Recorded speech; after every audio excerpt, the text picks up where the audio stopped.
पूजा में जनेऊ का क्या महत्व है? क्यों देवताओं को जनेऊ अर्पित करना शुभ माना जाता है? जानेंगे पंडित जी से। पंडित जी, जनेऊ का क्या महत्व है? रुई के धागे से ही जनेऊ बनता है। जनेऊ 96 अंगुल का 96 चौवा का बनता है।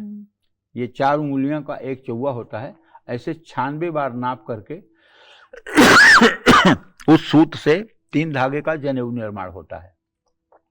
रुई के वस्त्र के बाद जनेऊ भी देवताओं को समर्पित किया जाता है। ओम यज्ञोपवीतम परमं पवित्रम प्रजापतरियम सहजम पुरस्तात् आयुष्यमग्यम प्रतिमुंच शुभ्रम यज्ञोपवीतम बलमस्तु तेजः। जरा सा जनेऊ में हल्दी लगा करके भगवान गणेश को, भगवान शिव को, भगवान श्री हरि विष्णु को, प्रभु श्री राम को, प्रभु श्री कृष्ण को ये जनेऊ अर्पित की जाती है। जनेऊ धागों से बनाया जाता है और मंत्र शक्ति से परिपूर्ण होता है। जनेऊ पहनाने के बाद 3 बार आचमन जरूर करना चाहिए। इससे साधक को असाधारण मन की शांति मिलती है। उसे देवताओं के सात्विक चैतन्य का लाभ भी मिलता है। जय मां विंध्यवासिनी। लेकिन पंडित जी, आजकल ये ट्रेंड भी देखा जा रहा है कि जनेऊ जो धारण है वो बहुत कम लोग कर रहे हैं। ऐसा क्यों?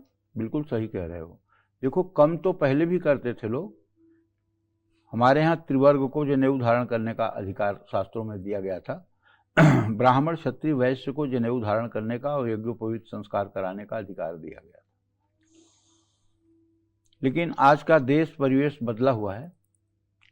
आज तो ब्राह्मण भी 50% से ज्यादा जनेऊ नहीं धारण कर रहे हैं, जिन्हें धारण करना चाहिए।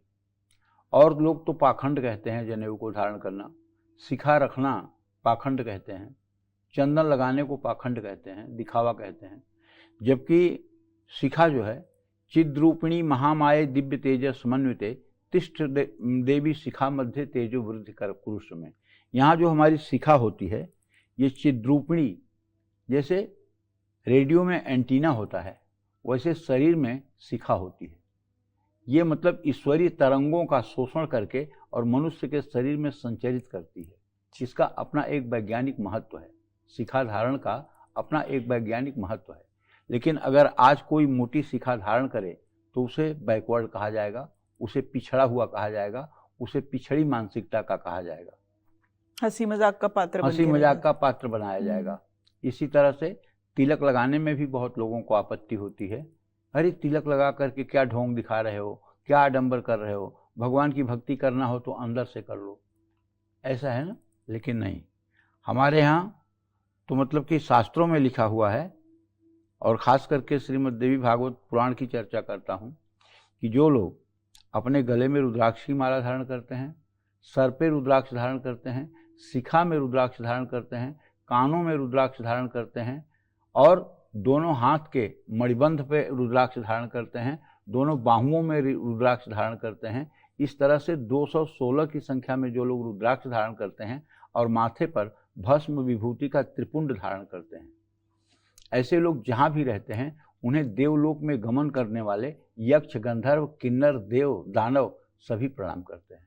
चाहे वो कितना भी क्रूर कर्मा हो, चाहे वो कितना भी पाप कर्मा हो, लेकिन ये वेश अगर जिसने बना लिया है तो उसको यक्ष, गंधर्व, किन्नर, नाग और देवता भी आदर करते हैं।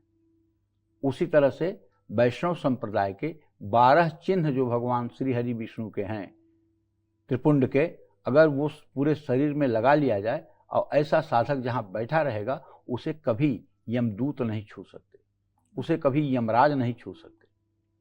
अगर 12 तिलक है आपके अंदर और तुलसी की माला आपके गले में है, राम नाम आपके जिह्वा पर है, तो आपसे ज़्यादा किसी का जीवन सफल नहीं है। आपका जीवन सफल है। ये सिर्फ आडंबर नहीं है, इसकी अपने आप में बहुत ही सार्थक मौलिकता है। सनातन धर्म का निर्माण किसी की संतुष्टि के लिए नहीं हुआ है। सनातन धर्म एक विशिष्ट लॉजिक पर आधारित है, जिसका अपना वैज्ञानिक महत्व है, जिसका अपना एक तर्क है, जिसका अपना एक शोध है। कोई छोटा से छोटा काम भी सनातन धर्म में ऐसे नहीं किया जाता है। जय मां विंध्यवासिनी।